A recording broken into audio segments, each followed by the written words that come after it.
Bienvenidos todos a Audio Lectura Cristiana. En esta ocasión leeremos El amor del cristiano verdadero hacia el Cristo invisible, por Thomas Vincent. Este sermón busca despertar en nosotros un amor ferviente hacia Cristo, aunque no lo vemos con nuestros ojos. Aquí el autor nos muestra que el verdadero cristiano se distingue por amar a Cristo, nos recuerda por qué debemos amarlo, cómo debemos hacerlo y nos invita a examinarnos si en verdad nuestro corazón arde de amor hacia el Salvador. Es un llamado profundo a dejar atrás la tibieza y renovar nuestro afecto por aquel que nos amó primero. Acompáñanos en esta edificante y bella audiolectura. Esperamos sea de gran bendición para todos. Dicho esto, amados hermanos, comencemos. A quien amáis sin haberle visto, en quien creyendo, aunque ahora no lo veáis, os alegráis con gozo inefable y glorioso. Primera de Pedro 1:8. La vida del cristianismo reside en gran medida en nuestro amor a Cristo. Sin amor a Cristo, estamos tan desprovistos de vida espiritual como un cadáver. Cuando el alma huye de Él, está desprovisto de vida natural. La fe sin amor a Cristo es una fe muerta. Y un cristiano sin amor a Cristo es un cristiano muerto, muerto en pecados y transgresiones. Sin amor a Cristo, podemos tener el nombre de cristianos, pero carecemos por completo de la naturaleza.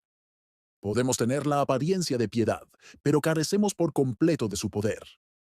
Dame tu corazón es el lenguaje de Dios a todos los hijos de los hombres. Proverbios 23:26. Y dame tu amor es el lenguaje de Cristo a todos sus discípulos. Cristo conoce el mandato y la influencia que el amor hacia Él, en su verdad y fuerza, tiene. ¿Cómo atraerá todos los demás afectos de sus discípulos hacia Él? De modo que, si Él cuenta con su amor, sus deseos se dirigirán principalmente hacia Él.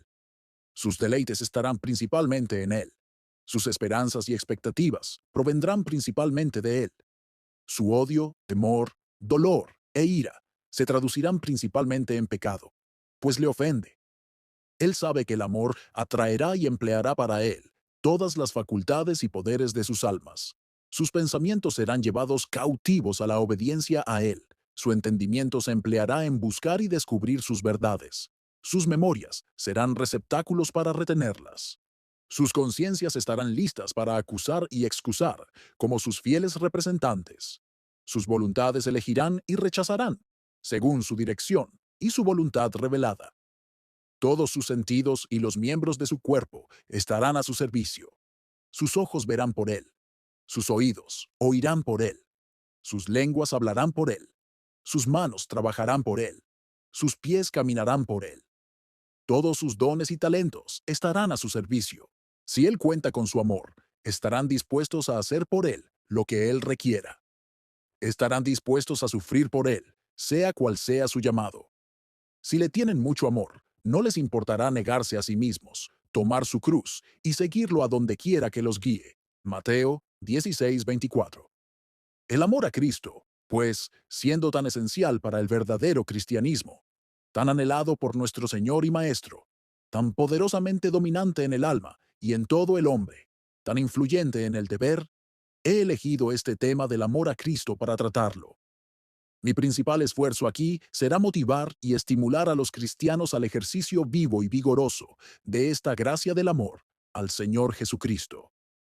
Hay una gran y universal necesidad de tales incentivos. La epístola que contiene mi texto fue escrita por Pedro, el apóstol de la circuncisión, y está dirigida a los extranjeros dispersos por el Ponto, Galacia, Capadocia, Asia y Bitinia. Primera de Pedro 1:1. Por estos extranjeros debemos entender a los judíos dispersos, quienes eran forasteros en los diversos países donde habitaban. Leemos en Hechos capítulo 2 que muchos de estos judíos subieron de estos y otros países a Jerusalén para adorar. En el templo, al oír a los apóstoles hablar en diversas lenguas, que eran útiles en los diversos lugares donde vivían, y eso sin instrucción humana, sino según el Espíritu les daba que hablasen, quedaron asombrados y confundidos. Y después, al oír a Pedro predicar mediante el maravilloso poder del Espíritu, 3,000 de ellos se convirtieron a la fe cristiana con un solo sermón, y se unieron a la iglesia cristiana. Al terminar la fiesta de Pentecostés, estos judíos conversos regresaron a sus países, donde residían sus respectivas viviendas, familias y profesiones. En estos países, siendo paganos e idólatras, sin duda se encontraron con oposición y sufrimiento a causa de la religión cristiana, de la que se convirtieron en fervientes profesantes, además de lo que sufrieron por parte de sus propios compatriotas, judíos inconversos que odiaban el cristianismo más que los paganos. El apóstol parece tener respeto por ellos en esta epístola, donde los anima en sus sufrimientos por Cristo con numerosos argumentos consoladores. En el segundo versículo, desea que la gracia y la paz se multipliquen en ellos y hacia ellos, y que, aunque sus sufrimientos abundaron, sus consuelos abunden aún más. En los versículos 3-5, bendice a Dios por su abundante misericordia hacia ellos, al engendrarlos a una esperanza viva de la gloriosa e inagotable herencia celestial, que les estaba reservada por la infinita gracia de Dios, y para la cual fueron reservados y guardados mediante la fe por el infinito poder de Dios. En los versículos 6-7, les dice que, aunque se encontraban afligidos por diversas tentaciones, es decir, aflicciones, que son las tentaciones de la izquierda del mundo, les hace comprender que estas aflicciones fueron solo temporales. Por la noche durará el llanto, pero a la mañana vendrá la alegría. Salmo 35. Solo era necesario humillarlos, purificarlos, crucificarlos al mundo. Gambert 6:14. Hacerlos conformes a su cabeza, el Señor Jesucristo. Estaban destinados a la prueba de su fe para que su verdad se manifestara tanto a ellos mismos como a los demás, y para que su valor pareciera mucho más precioso que el oro al ser probado en el fuego, el cual, llevándolos a través de sus sufrimientos, pudiera ser hallado tanto para su propia alabanza como para la honra de su Maestro en la venida de Jesucristo. Entonces el apóstol aprovecha el texto para hablar del amor que sentían por este Jesucristo, y de ese gozo inefable y glorioso que resulta de creer en él, aunque no lo vieron, y que ninguna tribulación ni aflicción pudo abrumar ni obstaculizar, a quien amáis sin haberlo visto, en quien, aunque ahora no lo veis, creyendo, os regocijáis con gozo inefable y glorioso. Por lo tanto, observen. Doctrina 1. Que es propiedad y deber de los verdaderos cristianos amar a Jesucristo, a quien nunca han visto. ¿A quién amáis sin haberlo visto? Doctrina 2. Que los verdaderos cristianos creen en un Cristo invisible, en quien creéis aunque ahora no lo veáis. Doctrina 3. Que los verdaderos cristianos se regocijan, o pueden hacerlo, al creer con un gozo inefable y glorioso. En quien, aunque ahora no lo veis, creyendo, os regocijáis con un gozo inefable y glorioso. He aquí tres grandes puntos a tratar. 1. Acerca del amor de los cristianos hacia Cristo. 2. Sobre la fe de los cristianos en Cristo. 3. Sobre la alegría de los cristianos al creer. Por ahora, hablaré únicamente del amor de los cristianos hacia Cristo, bajo la primera doctrina. Quizás tenga oportunidad de tratar las otras dos más adelante. Doctrina. Que es propiedad y deber de los verdaderos cristianos, amar al Señor Jesucristo, a quien nunca han visto. Para abordar este punto, hablaré 1. Con respecto a los verdaderos cristianos que aman a Jesucristo. 2. Respecto a Jesucristo, a quien nunca han visto. El objeto de su amor. 3. Acerca del amor que tienen hacia este Cristo invisible. 4. Demostrar que es propiedad de los verdaderos cristianos amar a Jesucristo, a quien nunca han visto. 5. Que es su deber amarle. 6. ¿Cómo deben amarle? 7. ¿Por qué le aman? Donde daré las razones del punto. 8. Hacer algún uso y aplicación. Número 1. La propiedad de los verdaderos cristianos. En cuanto a los verdaderos cristianos, cuya propiedad es amar a Jesucristo, a quien nunca han visto, a quien amáis sin haberlo visto. Es decir, vosotros que sois verdaderos cristianos, tanto en realidad como en profesión. Y de estos verdaderos cristianos que aman a Cristo, el apóstol da una descripción en el segundo versículo, donde los llama elegidos según la presciencia de Dios, Padre, mediante la santificación del Espíritu, para obedecer y ser rociados con la sangre de Jesucristo. Los verdaderos cristianos son elegidos según la presciencia de Dios Padre. Son aquellos a quienes Dios, según el designio de su propia voluntad, según su propio propósito y gracia, escogió desde la eternidad, para ser un pueblo santo y peculiar para sí mismo, para glorificarlo aquí en la tierra y para que pudieran ser glorificados por él en la eternidad en el cielo. Y esta elección 9 se evidencia en la santificación del Espíritu. Los verdaderos cristianos son santificados, siendo separados y apartados del resto del mundo para el uso y servicio de Dios. Dios los ha sellado para sí mismo y por lo tanto los distingue de todos los demás. El lema de cuyo sello es este: santidad al Señor. Zacarías 14:20. Véase una descripción de ellos al respecto. Si alguien se purifica de estas cosas, será un instrumento para honra, santificado y útil para el Señor, y preparado para toda buena obra. Segunda de Timoteo 2:21. Son purificados de la contaminación del pecado, que los contamina y los deshonra. Son instrumentos para honra, como los de plata y oro en una gran casa, adornados con perlas y piedras preciosas. Están adornados con todas las gracias santificadoras, que son de más valor que las joyas más ricas. De este modo, ambos son hermosos a los ojos de Dios y hechos aptos para el uso de Dios, quedando así preparados y capacitados para toda buena obra. El apóstol ora por los tesalonicenses, y que el mismo Dios de paz os santifique por completo, y que todo vuestro ser, espíritu, alma y cuerpo, sea preservado irreprensible para la venida de nuestro Señor Jesucristo. Primera de Tesalonicenses 5:23. Los verdaderos cristianos son santificados por completo, en toda su persona, aunque no completamente. Son santificados en cada parte, aunque no en su grado máximo. Todo su espíritu es santificado, es decir, las facultades superiores del alma, a saber, el entendimiento y la voluntad. Su entendimiento es iluminado por el Espíritu para un discernimiento espiritual tanto del bien como del mal, más allá de lo que cualquier hombre natural hace o puede alcanzar. Sus voluntades se inclinan, o mejor dicho, se rectifican y enderezan, inclinándose hacia Dios y su ley. Sus almas son santificadas en las facultades inferiores, en todos los afectos pertenecientes tanto al apetito concupiscible como al irascible. Sus afectos de amor, deseo, deleite y esperanza se dirigen hacia Dios, Cristo y las cosas de arriba. Sus afectos de aversión, odio, temor, dolor e ira se dirigen hacia el pecado. Sus cuerpos también son santificados, al ser hechos miembros de Cristo e instrumentos de justicia.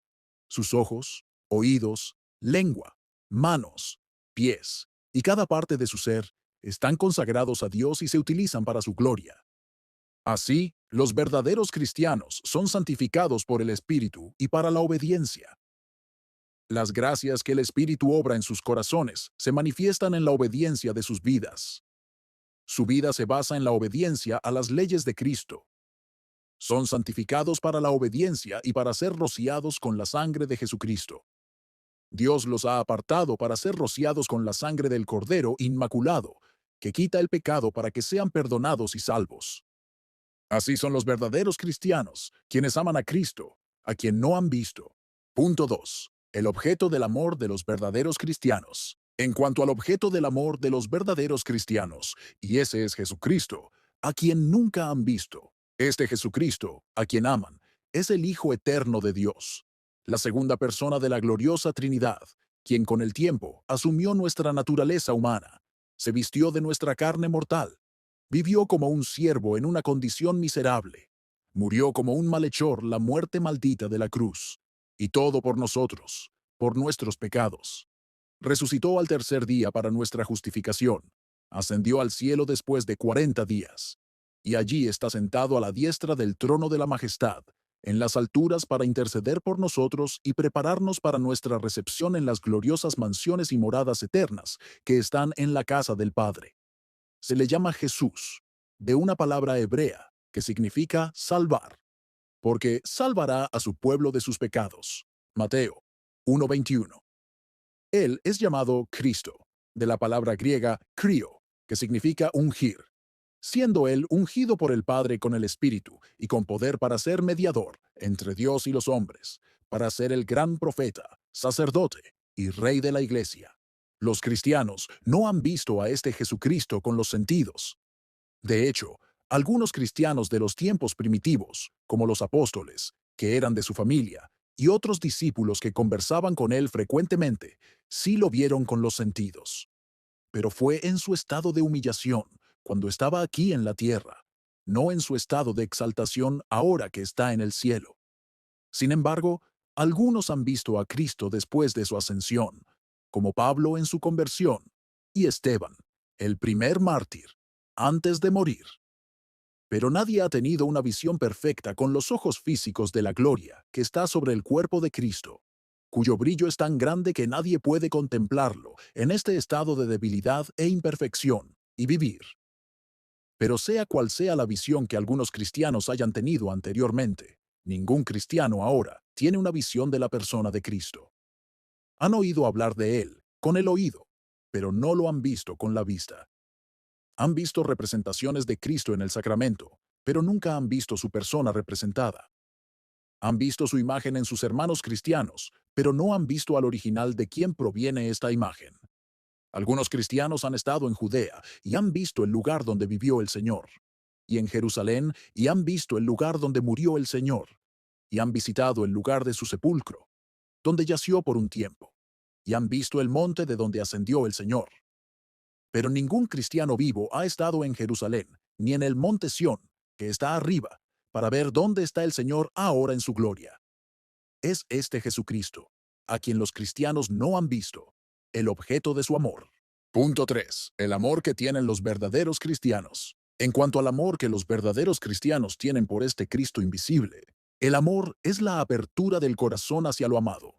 El amor que los verdaderos cristianos sienten por Jesucristo es una gracia obrada por el Espíritu en sus corazones, por la cual, al descubrir y comprender con fe la infinita hermosura y excelencia de Cristo, su incomparable amor, gracia y misericordia, sus corazones se dirigen hacia Él con fervientes deseos de unión y comunión con Él, en lo cual se complacen profundamente, y esto va acompañado de una entrega y dedicación de sí mismos a su voluntad y servicio. 1. El amor de los cristianos a Cristo es una gracia obrada en sus corazones por el Espíritu. Es una flor dulcísima y fragante, pero no hay semilla de ella en la naturaleza humana desde la caída. Es plantada en el alma por el Espíritu de Dios. El amor a Cristo es una chispa divina que desciende de lo alto, un fuego encendido por el aliento del Señor, cuya esencia es el amor. 2. La base de este amor a Cristo reside en el descubrimiento y la comprensión creyente de su hermosura y amor. Primero debe haber un descubrimiento de Cristo como objeto adecuado para el amor, y no una simple noción de ello, sino una comprensión creyente de ello, que Cristo es infinitamente hermoso, superlativamente excelente, y que su amor es incomparable y trascendente hacia los hijos de los hombres, que hay en él un tesoro, un depósito de todas las gracias y de las provisiones más necesarias y abundantes. De lo contrario, el corazón no podrá expresar su amor hacia él. 3. El amor cristiano a Cristo se manifiesta en su deseo de unión y comunión con Él. Es propio del amor desear la unión con el ser amado, especialmente de este amor a Cristo. Y al lograr esta unión, el deseo es la comunión con Cristo, la conversación y la comunión con Él. Ninguna conversación es tan deseable como con las personas que más amamos. Y al lograr esta comunión, se encuentra en ella una profunda complacencia. El alma descansa dulcemente en Cristo y se regocija en su presencia y amor. 4. Este amor que los verdaderos cristianos tienen por Cristo se acompaña de una entrega y dedicación a su voluntad y servicio. Quienes se aman, se entregan a quienes aman. Esto acompaña a la unión matrimonial. Y quienes aman a Cristo se desposan y se unen a Él. Se entregan a Cristo para ser suyos y estar completamente a su disposición, como la esposa se entrega a la disposición de su esposo. Punto 4. La propiedad de todos los verdaderos cristianos. El cuarto punto es demostrar que es propio de todo verdadero cristiano amar a este Cristo invisible. Los verdaderos cristianos se distinguen no solo de los paganos e infieles, sino también de los cristianos nominales por su amor a Jesucristo. Es propio de los avaros amar las riquezas mundanas. Es propio de los ambiciosos amar los honores y las dignidades mundanas. Es propio de los voluptuosos amar los placeres y deleites sensuales. Y es propio de los verdaderos cristianos amar a Jesucristo, a quien nunca han visto. Solo los verdaderos cristianos aman a Cristo, y todos los verdaderos cristianos lo aman. La hermosura de Cristo no se manifiesta a través de los sentidos, sino a través de la fe. Quienes no lo ven con estos ojos no pueden amarlo, y quienes lo ven con estos ojos no pueden sino amarlo. Quienes no aman a Cristo no es porque carezca de belleza, sino porque están ciegos. Ahora bien, todos los verdaderos cristianos tienen este ojo de la fe para discernir las excelencias de Cristo. Y solo los verdaderos cristianos tienen este ojo. La esencia del cristianismo consiste en creer. La razón nos hace hombres, pero la fe nos hace verdaderos cristianos. Por lo tanto, siendo propio de los verdaderos cristianos, creer también lo es amar a este Cristo invisible. Punto 5. El deber de todo verdadero cristiano. Así que, cuando hubieron cenado, Jesús le dijo a Simón Pedro: Simón, hijo de Jonás, ¿me amas más que estos? Él le respondió: Sí, Señor, tú sabes que te amo. Él le dijo: Apacienta mis corderos. Le volvió a decir por segunda vez: Simón, hijo de Jonás, ¿me amas? Él le respondió: Sí, Señor, tú sabes que te amo.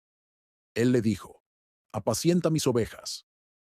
Le dijo por tercera vez: Simón, hijo de Jonás, ¿me amas? Pedro se entristeció porque le había dicho por tercera vez: ¿Me amas? Y le respondió: Señor, tú lo sabes todo, tú sabes que te amo. Jesús le dijo: Apacienta mis ovejas. Juan 21, 15, 17. El quinto punto es mostrar que es deber de todo verdadero cristiano amar a este Cristo invisible. Esto se verá claramente en Juan 21, 15, 17. Pedro fue uno de los discípulos de Cristo más audaces y osados, pero había sido demasiado confiado, lo cual fue el preludio y la base de su caída y de su triple negación vergonzosa de su maestro. Una mirada de su Señor lo trajo a la memoria y lo llevó al arrepentimiento, con amargo llanto por su pecado tan pronto como lo cometió. Después de que nuestro Salvador resucitó de entre los muertos, se le apareció a Pedro con otros discípulos, y en ese momento le hizo la misma pregunta, con las mismas palabras, 3 veces. Simón, hijo de Jonás, ¿me amas? Por lo cual, así como tácitamente le reprende por su gran pecado de haberlo negado 3 veces, lo cual, si no hubiera habido un defecto en su amor, nunca lo hubiera hecho. Así también da un significado de que el amor a sí mismo es el gran deber y la gran cosa que él busca en todos sus discípulos. Punto 6. ¿Cómo deben amar los cristianos? La sexta cosa es mostrar cómo los cristianos deben amar a este Cristo invisible. 1. Los cristianos deben amar a Cristo con sinceridad. La gracia sea con todos los que aman a nuestro Señor Jesucristo con sinceridad. Efesios 6:24. El gran pecado de Judá fue no volverse al Señor con todo su corazón, sino fingiendo. Jeremías 3:10. Por lo tanto, es un gran pecado amar a Cristo con un amor fingido e hipócrita. El amor de los cristianos a Cristo debe ser sincero, tanto en su hábito como en sus obras. Deben amarlo no solo con apariencia, palabra y profesión externa, sino que su amor debe ser cordial de corazón y, por lo tanto, un amor verdadero. Y el amor de los cristianos a Cristo debe ser sincero en cuanto a su propósito. Deben amar a Cristo por sí mismo y no principalmente por lo que obtienen de Él. Amar a Cristo solo por ganancias temporales es amor hipócrita. Amar a Cristo principalmente para el beneficio ajeno no es tan espiritual, pero amar a Cristo por sus propias excelencias y perfecciones es sumamente sincero y generoso. Esta sinceridad de amor a Cristo es deber de todos. 2.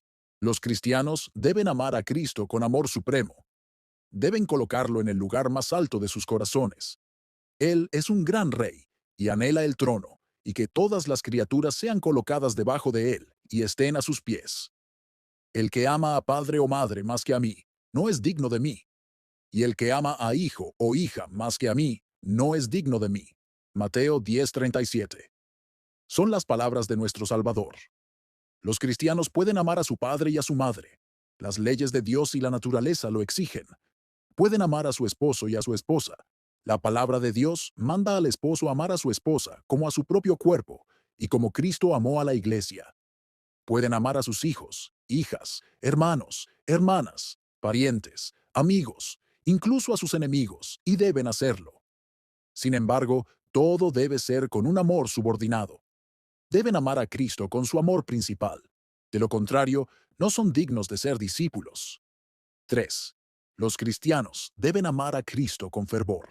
Y se decían el uno al otro, ¿no ardía nuestro corazón mientras nos hablaba en el camino y nos abría las Escrituras? Lucas 24:32.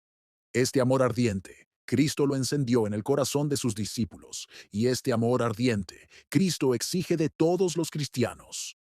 El amor es fuerte como la muerte. Sus brasas son brasas de fuego, con una llama ardiente. Las muchas aguas no pueden apagar el amor, ni lo ahogan los ríos. Cantares 8:6-7. Un amor tan fuerte, vehemente, ardiente y ardiente, deben tener los cristianos por Jesucristo, que ni las aguas de la aflicción puedan apagarlo, ni las inundaciones de las tentaciones o la persecución puedan ahogarlo, ni abrumarlo. Por lo tanto, los cristianos deben amar a Cristo con constancia. Habiendo comenzado a amarlo, deben continuar amándolo hasta el fin. Así como deben ser constantes en su obediencia y perseverar en sus demás virtudes, también deben ser constantes y perseverar en esta gracia de amor a Cristo. Punto 7. ¿Por qué los verdaderos cristianos aman a Cristo? La séptima cosa es mostrar por qué los verdaderos cristianos aman a Cristo, a quien nunca han visto. Razón 1. Su necesidad. Los verdaderos cristianos aman a Cristo por la necesidad que tienen de Él. Aman el alimento indispensable, sin el cual sus cuerpos morirían de hambre. Aman la ropa y la vivienda indispensables, sin las cuales en invierno sus cuerpos morirían de frío. Aman a sus amigos indispensables, de quienes, bajo la dirección de Dios, dependen y de quienes obtienen todo su sustento. Pero nada en el mundo, ni ningún amigo en el mundo, es tan necesario para el cuerpo como el Señor Jesucristo para el alma. Así como las excelencias del alma superan con creces las del cuerpo, así también las necesidades del alma superan con creces las del cuerpo. Necesidades que solo Jesucristo puede satisfacer. Y por lo tanto, los verdaderos cristianos lo aman. En su primera conversión, cuando fueron convencidos de pecado, despertados de su seguridad carnal, oh, qué necesidad tenían, y sí que la veían, de Cristo. Se percibían perdidos, y que solo Cristo podía salvarlos. Sentían las heridas de la conciencia, y solo Cristo podía sanarlos. Temían la ira de un Dios vengador del pecado, y solo Cristo podía liberarlos. La remisión, la reconciliación y la salvación que recibieron por Cristo sentaron las bases de un amor entrañable hacia Cristo, y aún perciben una necesidad continua de Cristo para obtener perdón diario y para que les conceda diariamente la gracia. Cuando están en tinieblas, necesitan que Cristo los ilumine. Cuando están muertos, que los vivifique. Cuando están en apuros, que los agite. Cuando están débiles, que los fortalezca. Cuando están tristes, que los consuele. Cuando son tentados, que los socorra. Cuando caen, que los levante. Cuando tengan dudas, para resolverlas. Cuando teman, para animarlos. Cuando titubeen, para afirmarlos. Cuando se desvíen, para restaurarlos. Cristo, y nadie más que Cristo, puede hacer todo esto y más por ellos. Y por eso, debido a la necesidad y utilidad de Cristo, los verdaderos cristianos lo aman. Razón 2. La hermosura de Cristo. Los verdaderos cristianos aman a un Cristo invisible por su hermosura, hermosura que, aunque no se percibe con el ojo físico, es evidente a la vista de la fe. Vean la descripción que de Cristo, el amado, da a su esposa, la iglesia. Las hijas de Jerusalén preguntan allí a la esposa enamorada, ¿qué es tu amado más que otro amado, oh la más hermosa de las mujeres? ¿Qué es tu amado más que otro amado, para que nos condenes así? Cantares 5:9. A continuación, la esposa da una descripción. Mi amado es blanco y rubio, el más destacado entre 10,000. Y tras exponer sus gracias, bellezas y excelentes logros con metáforas tomadas de las bellezas de las diversas partes del cuerpo humano, concluye. Su rostro es como el Líbano, excelente como los cedros. Su paladar es dulcísimo. Sí, todo él es encantador. Este es mi amado, y este es mi amigo, oh hijas de Jerusalén. Aquí se reconoce al esposo como la más hermosa de las mujeres. Y no solo por las hijas de Jerusalén, sino su amado, que tenía un ojo más curioso, tanto elogia su hermosura como la admira. Hermosa eres tú, oh amiga mía, como Tirsa, hermosa como Jerusalén. Aparta de mí tus ojos, porque me han vencido. ¿Quién es esta que se muestra como el alba, hermosa como la luna, esclarecida como el sol, imponente como ejércitos en orden? Pero ¿qué belleza hay, entonces, en el amado? Si la iglesia es más hermosa que la de todos los demás hijos de los hombres, ¿cuán hermoso es Jesucristo, de quien la iglesia deriva toda su hermosura? Se dice que es blanco y rubicundo. Eso demuestra la belleza de su rostro. Se dice que su rostro es como el Líbano y como sus altos cedros. Eso demuestra la majestuosidad de su rostro. Se dice que su boca es dulcísima, y es verdaderamente dulce, considerando las palabras llenas de gracia que emanan de ella. Ninguna doctrina es tan dulce como la de Cristo, ningún precepto es tan dulce como los preceptos de Cristo, ninguna promesa es tan dulce como las promesas de Cristo. Pero para resumir todas las excelencias y perfecciones en una palabra, se dice que Él es completamente codiciable. No hay persona ni cosa en el mundo que sea más codiciable, que pueda llamarse propiamente completamente codiciable. Se pueden encontrar muchos defectos en las personas más amables y mucha insuficiencia en las cosas más deseables, pero Cristo es completamente codiciable. En ningún aspecto es desagradable, no hay mancha ni defecto, ni imperfección en Él. Él es codiciable en todo sentido. Hay una amabilidad incomparable y trascendental en la persona de Cristo en todos los aspectos. En la persona de Cristo, la naturaleza humana y la naturaleza divina están en conjunción. Él es sumamente hermoso en relación con ambas. Su naturaleza humana se compone de cuerpo y alma. Su cuerpo es sumamente hermoso. Una belleza y un brillo glorioso se manifiestan en él. Sea lo que fuere en su estado de humillación, tengan por seguro que posee una belleza gloriosa ahora en su estado de exaltación. Se le llama un cuerpo glorioso. Filipenses 3:21. Si el rostro de Moisés resplandeció con gloria resplandeciente, después de conversar 40 días con Dios en el monte Sinaí, ¿cómo brilla el cuerpo de Cristo, que ha estado arriba 1600 años en el monte Sión? Estoy convencido de que el cuerpo de Cristo es la más hermosa de todas las criaturas visibles. Pero la belleza del alma de Cristo sí sobresale.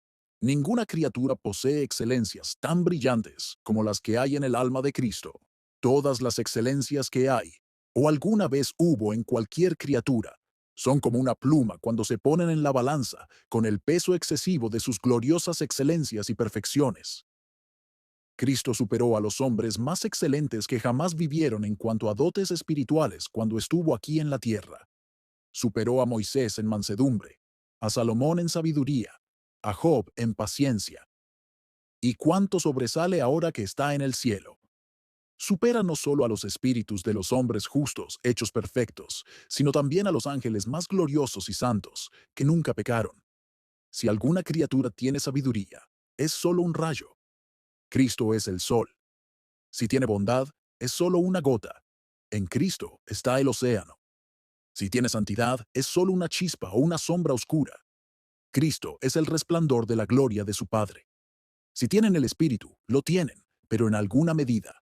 El Espíritu le es dado a Cristo sin medida. Juan 3:34.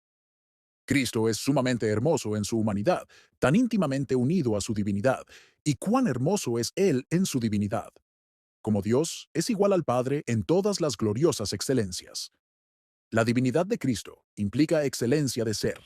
Él se llama a sí mismo, Yo soy. Juan 8:58. 24. Implica excelencia de gloria, por lo que se le llama el Señor de la Gloria. Primera de Corintios 2:8. Y el Rey de la Gloria. Alzad, oh puertas, vuestras cabezas, y alzaos vosotras, puertas eternas, y entrará el Rey de la Gloria. Salmo 24:7. Algunos interpretan que esto se refiere a la ascensión de Cristo y a los ángeles y santos, abriendo paso para su entrada triunfal y la posesión de su palacio celestial. El Nuevo Testamento da muchas descripciones de esta hermosa persona. Mencionaré solo una, quien es la imagen del Dios invisible, el primogénito de toda creación. Porque en Él fueron creadas todas las cosas, las que hay en los cielos y las que hay en la tierra, visibles e invisibles, sean tronos, sean dominios, sean principados, sean potestades. Todo fue creado por medio de Él y para Él. y Él es antes de todas las cosas, y en Él todas las cosas subsisten. Y Él es la cabeza del cuerpo que es la iglesia, y Él es el principio, el primogénito de entre los muertos, para que en todo tenga la preeminencia, porque agradó al Padre que en Él habitase toda plenitud. Colosenses 1, 15, 19.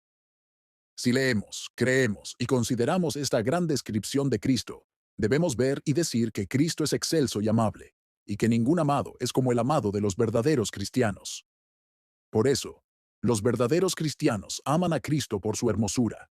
Razón 3. El amor que Cristo siente por ellos. Los verdaderos cristianos aman a Cristo por el amor que Él les tiene. Los ama con un amor primero y con un amor libre. Los ama con un amor tierno y compasivo, con un amor activo o hacedor, con un amor pasivo o sufriente. Su amor es infinito, sin límites ni fronteras. Es superlativo, sin comparación, trascendente, incomprensible, eterno, inmutable y sin fin ni conclusión. Los amó cuando estaban contaminados por sus pecados y los lavó con su propia sangre. Los amó cuando estaban desnudos en sus almas y los vistió con el manto de su justicia. Los ama en sus enfermedades y penas y es su consolador. Los ama en sus necesidades y apuros y es su benefactor. Los ama en vida y es la vida de sus almas. Los ama en la muerte y es el sostén de sus corazones. Y los ama después de la muerte y será su porción para siempre. Hay gran razón para que los verdaderos cristianos amen a Cristo por su hermosura, y hay aún más razón para que lo amen por su amor, especialmente cuando ambos son incomparables, ambos incomprensibles. Hablaré más, si Dios quiere, sobre ambos con otras razones, bajo los motivos de la exhortación para inspirar a los cristianos a amar a Cristo. Punto 8. Utilidad. 1. Para información. El primero de 4 usos o aplicaciones es informativo. Aprender que hay pocos cristianos verdaderos en el mundo, porque son muy pocos los que aman a este Cristo invisible. Hay muchos cristianos de nombre, pero pocos cristianos de hecho y en verdad. Hubo un tiempo en que profesar abiertamente el nombre de cristiano era sinónimo de verdadero amor a Jesucristo. Me refiero a los tiempos primitivos, cuando los cristianos eran perseguidos por los paganos, como en las 10 primeras y terribles persecuciones bajo los emperadores paganos, cuando el mundo se llenó de sangre cristiana. Entonces, especialmente, en algunas épocas, y en algunos sí, en la mayoría de los lugares, quienes se reconocían abiertamente cristianos se exponían a prisión, tormentos, torturas, hogueras y muertes crueles. Fue la verdad y la fuerza del amor a Jesucristo lo que los impulsó a superar los grandes sufrimientos que muchos en aquellos días padecieron por causa de Jesucristo. Pero ahora hay multitudes de cristianos de nombre, se llaman cristianos, bautizados en el nombre de Cristo, pero carecen por completo de amor a Cristo, cuyo nombre llevan. Sin duda, son pocos no solo en el mundo cristiano, sino incluso en Inglaterra, donde el cristianismo se encuentra con tanta pureza como en cualquier otro lugar. Los que aman a Jesucristo con sinceridad. Ninguna persona completamente ignorante ama verdaderamente a Cristo. Los que no conocen a Cristo no pueden amarlo. Ignoti nulla cupido. No hay deseo ni amor por lo desconocido. Un mal desconocido no puede ser odiado, y un bien desconocido no puede ser amado. Ninguna persona gravemente equivocada ama verdaderamente a Cristo. Quienes no aceptan las verdades de Cristo no pueden amar la persona de Cristo. El que me ama, guardará mi palabra. Juan 14:23. Las palabras de Cristo incluyen no solo las de sus preceptos, sino también las de su doctrina. Quienes yerran gravemente, es decir, en las verdades fundamentales del cristianismo, no son amigos de Cristo, sino sus enemigos. Están tan lejos del verdadero amor por Él. Ninguna persona extremadamente malvada ama verdaderamente a Cristo, como los profanos que blasfeman el nombre de Dios con sus horribles juramentos. El amor de Cristo enseña un santo temor y reverencia hacia el nombre de Dios, pero estos persiguen al pueblo de Dios por causa de la justicia. ¿Cómo pueden amar a la cabeza si odian a los miembros? Cristo se considera perseguido en la persecución de sus miembros. Saulo, Saulo, ¿por qué me persigues? Yo soy Jesús, a quien tú persigues. Hechos 9:4-5. Y ciertamente los perseguidores de Cristo no aman a Cristo. Estos son burladores de la religión que ridiculizan la santidad y se mofan del nombre de un santo o una persona piadosa, con lo cual manifiestan su desprecio por la santidad de Cristo, de quien los santos derivan toda la suya. ¿Cómo pueden amar a Cristo si lo desprecian a Él y a su imagen? Ninguna persona injusta ama verdaderamente a Cristo, ya sea en lo que respecta a la justicia distributiva o en lo que respecta a la justicia conmutativa, ya sea que sean injustos en la ejecución del juicio, en la distribución de recompensas o castigos, y ya sea que sean injustos en su comercio y tratos. Cristo requiere estrictamente justicia y rectitud. ¿Y cómo pueden amarlo los que no guardan este mandamiento? Ninguna persona codiciosa ama verdaderamente a Cristo. El apóstol dice, si alguno ama al mundo, el amor del Padre no está en él. Primera de Juan 2:15.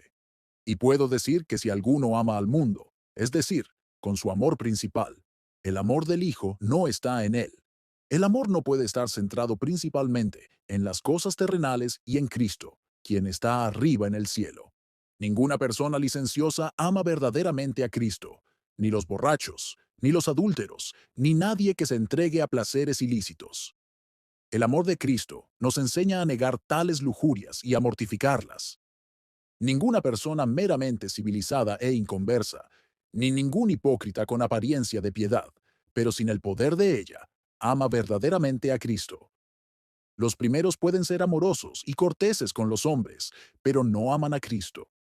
Los segundos pueden profesar amor a Cristo y parecer amarlo, pero en realidad no lo aman. En resumen, nadie que esté bajo el poder reinante de algún pecado ama verdaderamente a Cristo. El reino del pecado reside en el corazón, y esto es incompatible con el amor de Cristo en el corazón. Ahora, separemos a todas estas personas mencionadas del resto: los ignorantes, los erróneos, los malvados, los profanos, los perseguidores del pueblo de Dios, los que se burlan de la religión, todos los injustos, todos los avaros, los borrachos, los adúlteros, todos los licenciosos, los simples ciudadanos, los hipócritas y todos los que están bajo el poder reinante del pecado. Y qué pocos quedarán que amen verdaderamente a Cristo.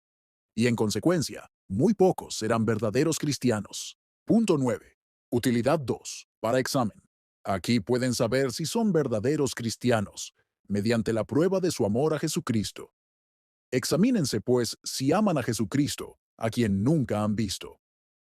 Los más grandes del mundo solo aman verdaderamente a las personas y cosas que han visto.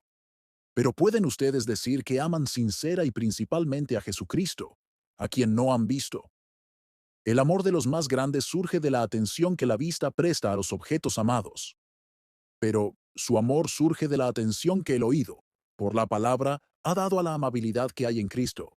¿Cómo podemos saber si amamos verdaderamente a Jesucristo? Puedes conocer la verdad de tu amor por Jesucristo. A. Por tus deseos de la presencia de Cristo. B.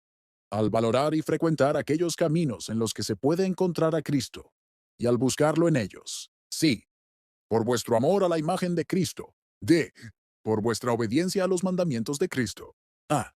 Por los deseos de la presencia de Cristo. Primero, por tus deseos de la presencia de Cristo. Donde hay un gran amor por alguien, hay un deseo de su presencia. ¿Deseas sincera y fervientemente la presencia de Cristo? Hay una doble presencia de Cristo. 1. Su presencia misericordiosa aquí. Y 2. Su gloriosa presencia en el día final. 1. La graciosa presencia de Cristo aquí. Aquí está la presencia misericordiosa de Cristo. No os dejaré huérfanos.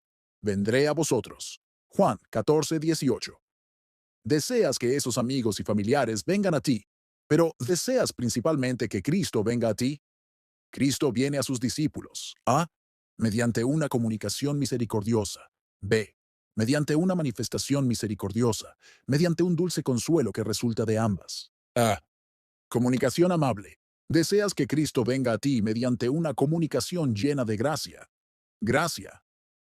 Anhelas recibir la luz espiritual de Cristo para enseñarte y guiarte, la vida espiritual de Cristo para vivificarte y animarte, la fuerza espiritual de Cristo para sostenerte en tus cargas y capacitarte para cumplir con tus deberes. Deseas fervientemente recibir comunicaciones de todo tipo y mayores grados de gracia, provenientes de la plenitud de gracia que está en Cristo. Tienes hambre y sed de la justicia de Cristo, no solo para que te sea imputada para tu justificación, sino también para que te sea impartida cada vez más para tu mayor santificación, para que seas llevado y así forjado a una conformidad y semejanza más perfecta con Jesucristo. Esta es una evidencia del verdadero amor. B. Manifestación graciosa. Deseas que Cristo venga a ti mediante una manifestación llena de gracia. El que me ama será amado por mi Padre, y yo lo amaré y me manifestaré a él. Juan 14:21. ¿Deseas fervientemente el cumplimiento de esta promesa? ¿Que Cristo te descubra más de la hermosura de su persona y del amor de su corazón? Te afliges cuando tu amado se retira, cuando se corre el telón y una nube se interpone entre tú y este sol de justicia, cuando Él oculta y vela su rostro. Y anhelas el regreso de Cristo y que Él te descubra. Ven, Señor Jesús, ven pronto. Sé como un corzo o un cervatillo sobre los montes de especias. Salta sobre las montañas y sobre las colinas y acude a mi alma, que anhela tu amor en tu ausencia. Oh, si pudiera ver tu rostro tan hermoso. Ojalá pudiera oír tu voz tan dulce. Ojalá pudiera sentir tu presencia tan refrescante. Oh, si pudiera contemplar tus sonrisas deslumbrantes. Di, Señor, que soy tuyo y tú eres mío, que me has amado y te has entregado por mí, que tu amor por mí es eterno e inmutable. ¿Son estos, o similares, los suspiros de sus almas? Tales son los suspiros de amor a Cristo. C. Dulce consuelo. Deseas que Cristo venga a ti con dulce consuelo, como resultado de esta comunicación y manifestación. Anhelas el óleo de alegría con el que Cristo es ungido, para que te dé la unción del Espíritu, no solo para santificarte, sino también para consolarte.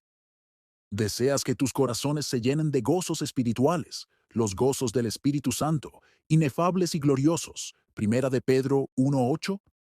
Deseas los consuelos que Cristo da, más allá de todos los consuelos que el mundo y la carne pueden dar, los consuelos que entran por la puerta de la fe, más allá de todos los consuelos que entran por la puerta de los sentidos, esos gozos que están en Cristo, más allá de todos los gozos que se pueden encontrar en el más dulce y deseable gozo de la criatura.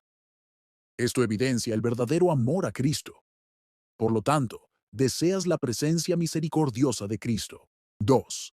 La gloriosa presencia de Cristo en el último día.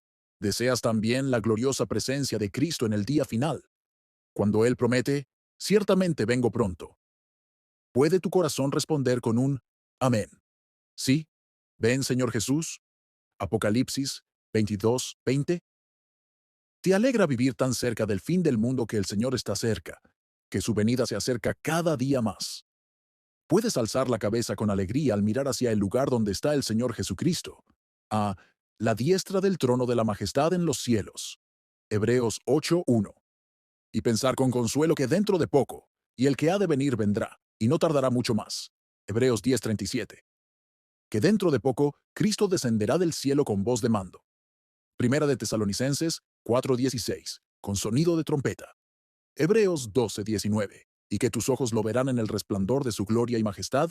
Esperan y anhelan el día de la gloriosa aparición de Cristo desde el cielo, cuando serán despertados de sus tumbas, donde podrán tomar un breve sueño antes, y serán reunidos por los ángeles, y serán arrebatados en las nubes, y allí, con vestiduras brillantes de inmortalidad en sus cuerpos y de la justicia sin mancha de Cristo en sus almas, serán llevados con gritos y aclamaciones de alegría y triunfo a su presencia. ¿Quién entonces los absolverá graciosamente de todo pecado y castigo? Los reconocerá abiertamente como sus fieles siervos, los coronará gloriosamente ante todo el mundo, y los recibirá para vivir y reinar con él por toda la eternidad. ¿Tienen deseos como estos? Si algunos dicen temer la gloriosa aparición de Cristo, por temor a ser rechazados, por temor a no estar listos ni preparados. Sin embargo, pueden también decir de corazón que desean sobre todas las cosas estar listos, que se esfuerzan por prepararse, que les duele no estar más listos, y que si estuvieran listos y tuvieran la certeza de su interés en Cristo, desearían que Cristo viniera de inmediato, y que no desean mayor felicidad que vivir con Cristo en la gloria, y que consideran la presencia de Cristo en el cielo como la felicidad del cielo. Estas son evidencias de verdaderos deseos por la gloriosa presencia de Cristo y de un amor sincero a Cristo. B. Al valorar los caminos en los cuales se puede encontrar a Cristo. En segundo lugar, puedes conocer tu amor por Cristo al apreciar y frecuentar los caminos donde Cristo se encuentra y al buscarlo en ellos. Tales son los caminos de sus ordenanzas, tanto públicas como privadas. El camino de Cristo está en su santuario, y en sus ordenanzas se le puede encontrar. ¿Asistes a las ordenanzas? La oración pública, la predicación de la palabra, la Santa Cena, y valoras estas ordenanzas por la huella de la institución de Cristo en ellas, por la presencia de Cristo en ellas y porque son un medio para unirte con Cristo. Y cuando estás bajo las ordenanzas, ¿buscas diligentemente a Cristo en ellas? ¿Descansas en la parte externa y carnal de las ordenanzas al reunirte con el pueblo de Dios allí? ¿O planeas, deseas y te esfuerzas por algo más interno, espiritual e incomparablemente dulce para encontrarte con Cristo allí, para tener comunión con el Padre y el Hijo allí? Y por esto, puedes decir como David, cuán amables son tus moradas, oh Señor, y un día en tus atrios es mejor que mil. Salmo 84, 1, 10. Y una cosa he pedido al Señor, y esa buscaré, que habite en la casa del Señor todos los días de mi vida, para contemplar la hermosura del Señor y para inquirir en su templo. Salmo 27, 4. Buscan también a Cristo en sus familias y en sus aposentos. Lo buscan en la oración y la meditación secretas. Su amor por Cristo se expresa en sus deseos. Sus deseos se manifiestan en su búsqueda de Cristo en sus caminos. Sí, por amor a la imagen de Cristo. En tercer lugar, puedes conocer tu amor a Cristo por tu amor a la imagen de Cristo. A. Está la imagen de Cristo en su palabra. Y B. Está la imagen de Cristo en su pueblo. A. Amas la imagen de Cristo en su palabra. Así como la moneda del César llevaba la imagen y la inscripción del César, la palabra de las Escrituras, que es la palabra de Cristo, lleva la imagen y la inscripción de Cristo. Amas las Escrituras por la imagen de Cristo que está en ellas. Amas la palabra de doctrina en las Escrituras por la imagen de la verdad y la sabiduría de Cristo que está en ella. Amas la palabra de preceptos en las Escrituras por la imagen de la santidad de Cristo que está en ella. Amas la palabra de amenazas en las Escrituras por la imagen de la justicia de Cristo que está en ella. Amas la palabra de promesas en las Escrituras por la imagen de la bondad, la gracia y el amor de Cristo que está en ella.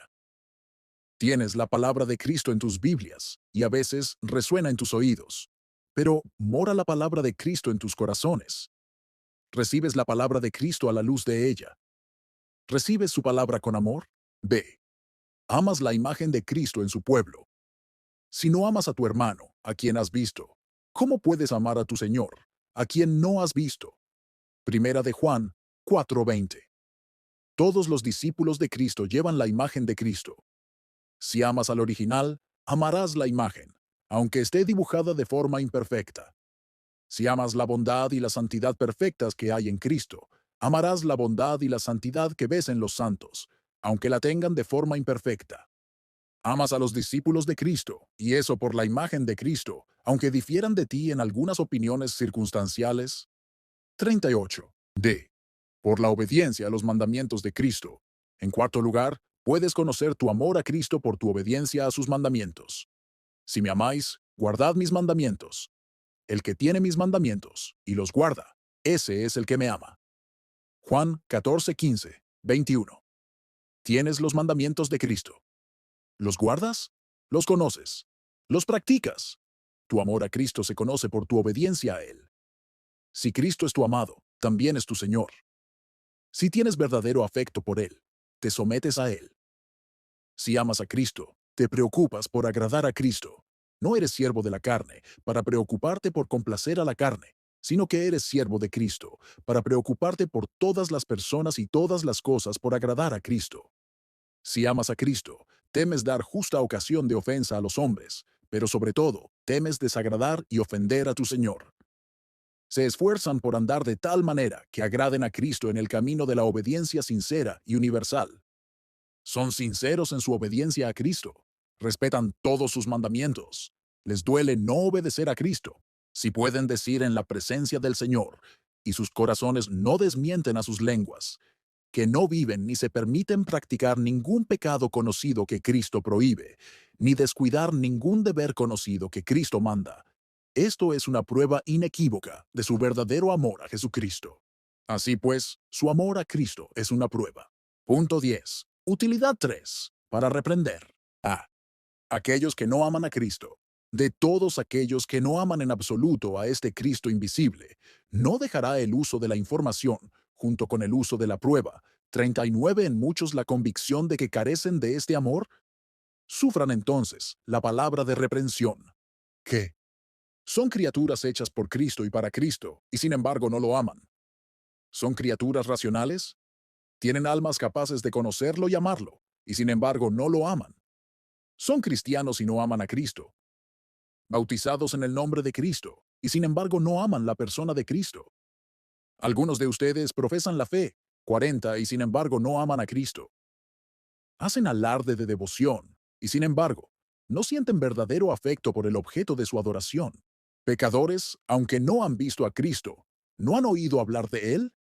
¿Y no han oído lo suficiente para conectar con Cristo y cultivar su amor por Él? ¿Qué piensan? ¿Existe o no existe Jesucristo? ¿No tienen Biblias? Y si las tienen, no han leído en ellas la historia de Jesucristo. ¿Y qué piensan de esa historia? ¿Es verdadera o falsa? ¿Creen que el Evangelio es una fábula astutamente inventada? ¿No son las escrituras que contienen este Evangelio la palabra misma del Dios verdadero, que no puede mentir? ¿No contienen en ellas caracteres divinos suficientes para evidenciar su origen divino a cualquiera que las investigue y no cierre los ojos voluntariamente a la luz que brilla en ellas? Y si es cierto que existe una persona como Jesucristo, pues no hay nada más cierto. ¿Cómo es que no lo amas? ¿Acaso las Escrituras no revelan y presentan a Cristo como la persona más excelente y amable? Y, sin embargo, ¿no lo amas? Puedes amar a personas y cosas que son imperfectamente hermosas y no amar a Jesucristo, quien es completamente hermoso.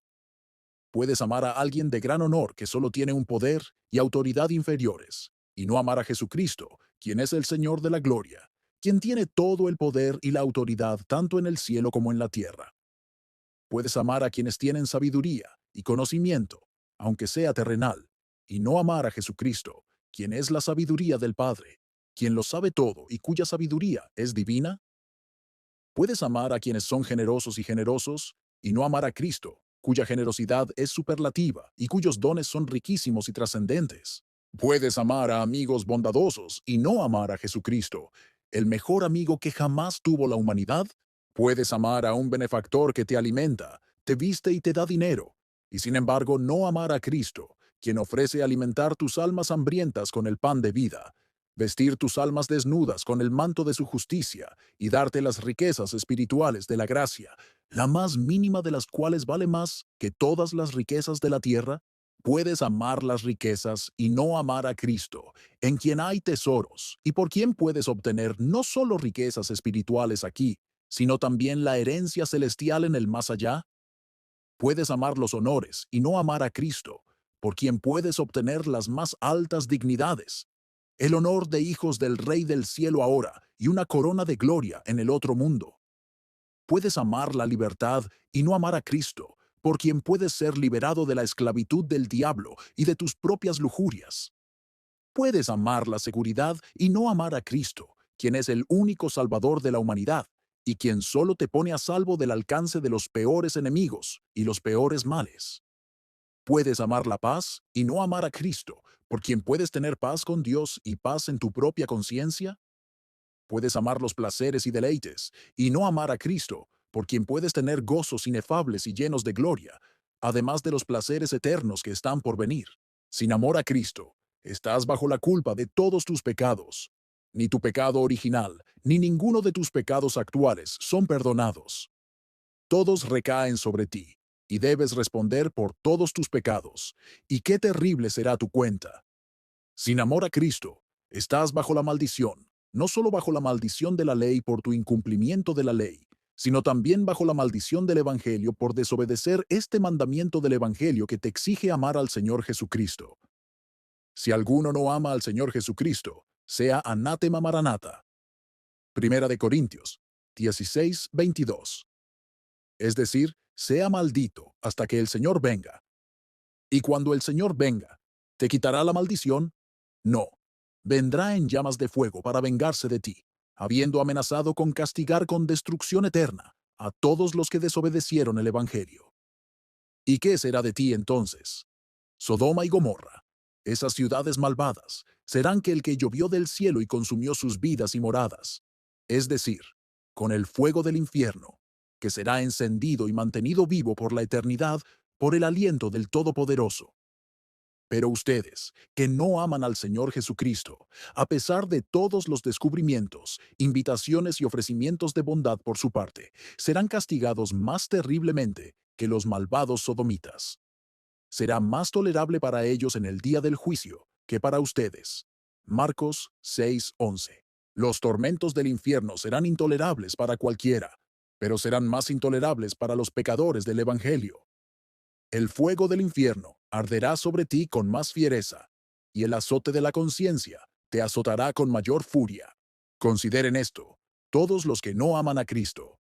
De lo contrario, cuando Él venga a juzgarlos, los despedazará y no habrá quien los libre. Salmo 50:22. Si no tienen el dulce fuego del amor a Cristo encendido en sus corazones, serán arrojados al terrible fuego del infierno, que los quemará eternamente. B. Aquellos con algún amor por Cristo. 1. El registro bíblico. Esto reprende a quienes tienen algún amor, pero es muy poco amor, por Jesucristo. Ustedes que aman a Cristo, no es su amor muy pequeño, no solo en comparación con el amor que les tienen a ustedes, sino también en comparación con el amor que algunos cristianos han alcanzado.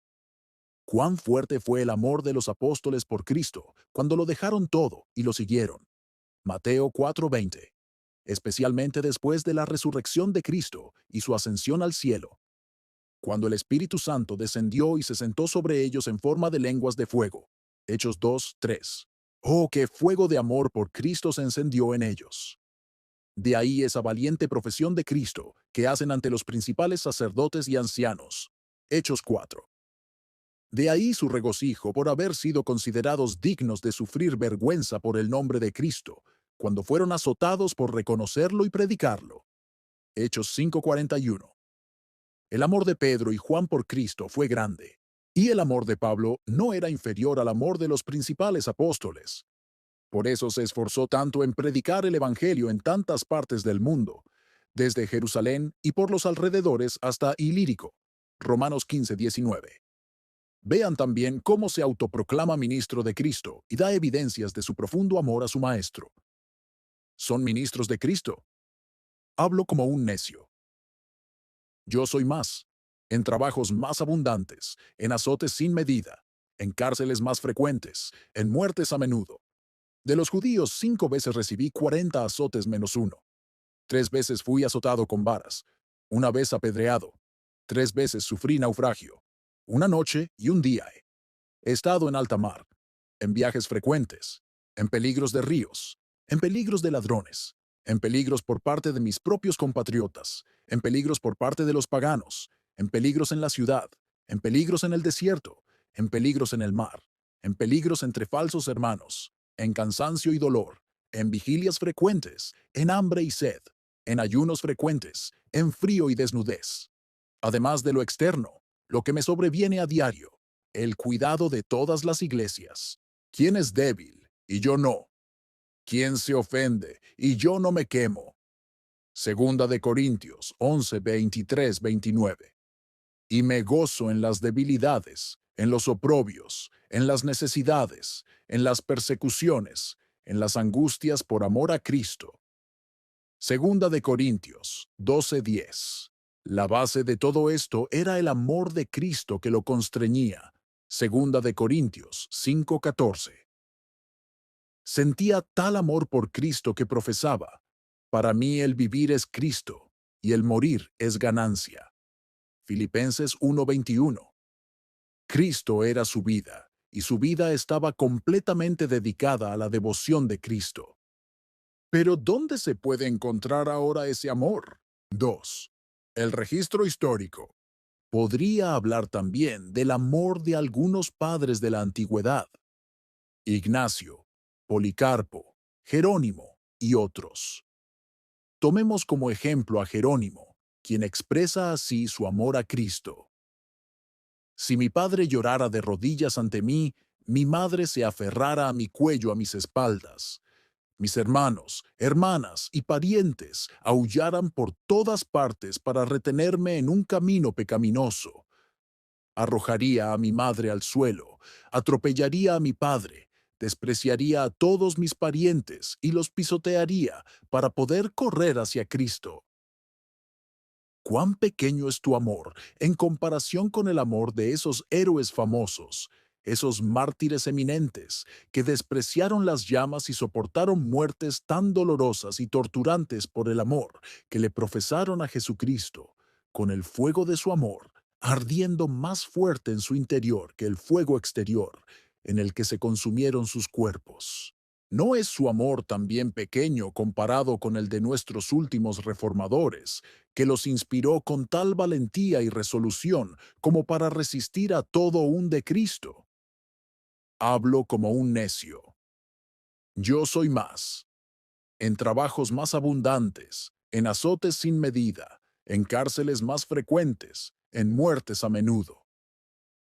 De los judíos, 5 veces recibí 40 azotes menos uno. 3 veces fui azotado con varas, una vez apedreado, 3 veces sufrí naufragio. Una noche y un día he estado en alta mar, en viajes frecuentes, en peligros de ríos, en peligros de ladrones, en peligros por parte de mis propios compatriotas, en peligros por parte de los paganos, en peligros en la ciudad, en peligros en el desierto, en peligros en el mar, en peligros entre falsos hermanos, en cansancio y dolor, en vigilias frecuentes, en hambre y sed, en ayunos frecuentes, en frío y desnudez. Además de lo externo, lo que me sobreviene a diario, el cuidado de todas las iglesias. ¿Quién enferma? Y yo no. ¿A quién se le hace tropezar y yo no me indigno? Segunda de Corintios 11, 23, 29. Y me gozo en las debilidades, en los oprobios, en las necesidades, en las persecuciones, en las angustias por amor a Cristo. Segunda de Corintios 12, 10. La base de todo esto era el amor de Cristo que lo constreñía. Segunda de Corintios 5:14. Sentía tal amor por Cristo que profesaba: para mí el vivir es Cristo y el morir es ganancia. Filipenses 1:21. Cristo era su vida, y su vida estaba completamente dedicada a la devoción de Cristo. Pero ¿dónde se puede encontrar ahora ese amor? 2. El registro histórico. Podría hablar también del amor de algunos padres de la antigüedad: Ignacio, Policarpo, Jerónimo y otros. Tomemos como ejemplo a Jerónimo, quien expresa así su amor a Cristo. Si mi padre llorara de rodillas ante mí, mi madre se aferrara a mi cuello, a mis espaldas. Mis hermanos, hermanas y parientes aullaran por todas partes para retenerme en un camino pecaminoso. Arrojaría a mi madre al suelo, atropellaría a mi padre, despreciaría a todos mis parientes y los pisotearía para poder correr hacia Cristo. Cuán pequeño es tu amor en comparación con el amor de esos héroes famosos, esos mártires eminentes que despreciaron las llamas y soportaron muertes tan dolorosas y torturantes por el amor que le profesaron a Jesucristo, con el fuego de su amor ardiendo más fuerte en su interior que el fuego exterior en el que se consumieron sus cuerpos. ¿No es su amor también pequeño comparado con el de nuestros últimos reformadores, que los inspiró con tal valentía y resolución como para resistir a todo un mundo de furia y oposición anticristiana? ¿Es su amor comparable al de muchos eminentes teólogos y cristianos particulares de nuestra propia nación, de la época inmediatamente anterior, que ahora duermen en sus tumbas? Pero ¿cuántos son los que se levantan en sus lugares? 3. La cultura cristiana hoy se observa, y es muy lamentable, que en los últimos años ha habido una gran decadencia en el poder de la piedad entre los sinceros, y no se evidencia en la gran decadencia del amor a Jesucristo, incluso en los verdaderos cristianos. ¿No son ustedes pequeños en comparación con los demás? ¿No son ustedes bebés en Cristo y débiles en su amor por Él? ¿No es evidente que tienen poco amor por Cristo cuando Él es tan poco presente en sus pensamientos y meditaciones? Los pensamientos son los siervos del amor. Donde el amor es fuerte y ardiente, muchos pensamientos lo acompañarán. Pero no les dirá su corazón que sus pensamientos sobre Cristo son muy escasos. Pueden pensar a menudo en su alimento, pero cuán poco se alimentan de Cristo, quien es el pan de vida. Pueden pensar a menudo en sus ropas, pero cuán poco piensan en las vestiduras de la justicia de Cristo. Pueden pensar a menudo en sus amigos terrenales, pero cuán poco piensan en Jesucristo, su amigo en el cielo. Los objetos de los sentidos a menudo no están solo en tus ojos, sino también en tus pensamientos. Pero, ¿cuán poco piensas en Cristo, quien es el objeto de la fe? Además, no demuestra poco amor a Cristo el que hablen tan poco de Él y por Él en sus conversaciones. Si amaran mucho a Cristo, no se manifestaría este amor aún más en sus discursos.